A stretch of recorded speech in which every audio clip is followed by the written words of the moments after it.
మీకు బాగా వచ్చింది ఉంటే దాని మీద మీరు ఇంకా అంటే అది పునాదిగా ఉంచి దాని మీద ఇంకా వేరే భాష నేర్చుకోవచ్చు. కరెక్ట్ అండి. చాలా బాగుందండి.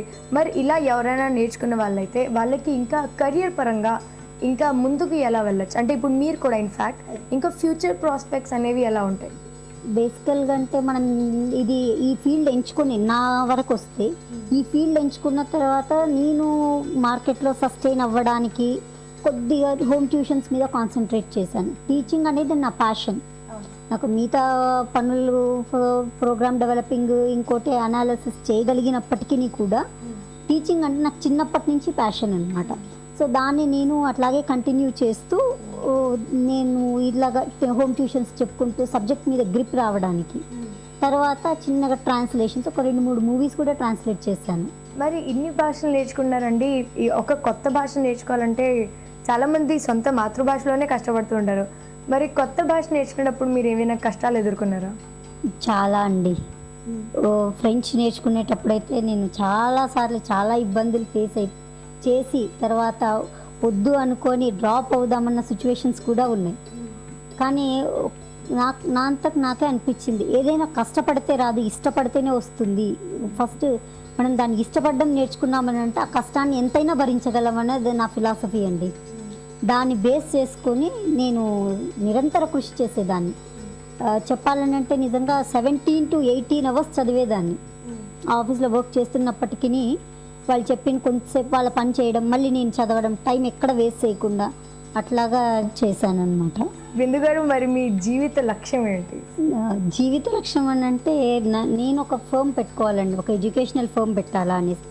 ఒక 5-6 ఫారెన్ లాంగ్వేజెస్, కంప్లీట్గా ఫారెన్ లాంగ్వేజెస్, తెలుగు, హిందీ అవన్నీ ఒక పరంగా అయితే ఒక 5-6 భాషలు ఫారెన్ లాంగ్వేజెస్ నేర్పించాలి.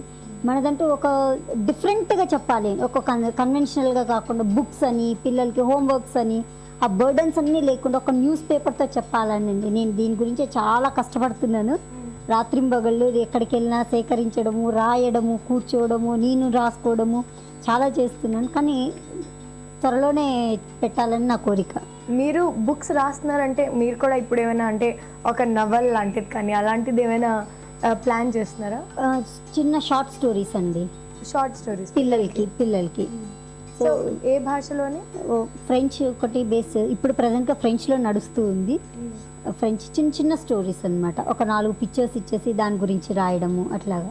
అయితే బిందు గారు, మా సఖులో చాలామంది చూస్తూ ఉంటారు, వాళ్ళకు కూడా మీ ఐడియా నచ్చి ఇన్ఫ్యాక్ట్ వాళ్ళకు కూడా ఇదే ఐడియా ఉంటే వాళ్ళు ఒక విదేశీ భాష ఏదైనా నేర్చుకోవాలంటే వాళ్ళకి మీరు ఇచ్చే సలహా ఏంటి?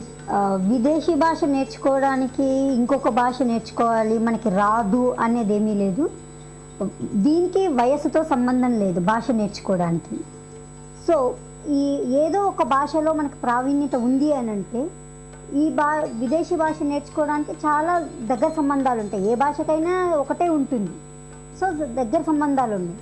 కానీ విదేశీ భాష నేర్చుకోవడం వల్ల మనకి ఫైనాన్షియల్గా కొంచెం రెసిస్టెన్స్ వస్తుంది, సస్టైనబిలిటీ వస్తుంది అంటారు దాన్ని. ఇది ఒక ఇనిషియేటివ్గా తీసుకొని మీరు ఇంట్లో ఉండి కూడా నేర్చుకోవచ్చు. ఇప్పుడు నెట్ తెలియని వాళ్ళు ఎవరూ ఉండరు. నెట్లో బ్రౌజ్ చేస్తూ దాంట్లో ట్యుటోరియల్స్ ఉంటాయి. ఒక 3 minutes 4 minutes రోజు దాన్ని ప్రాక్టీస్ చేస్తూ ఉంటే రాదు అనేది లేదు దేంట్లోనైనా కూడా.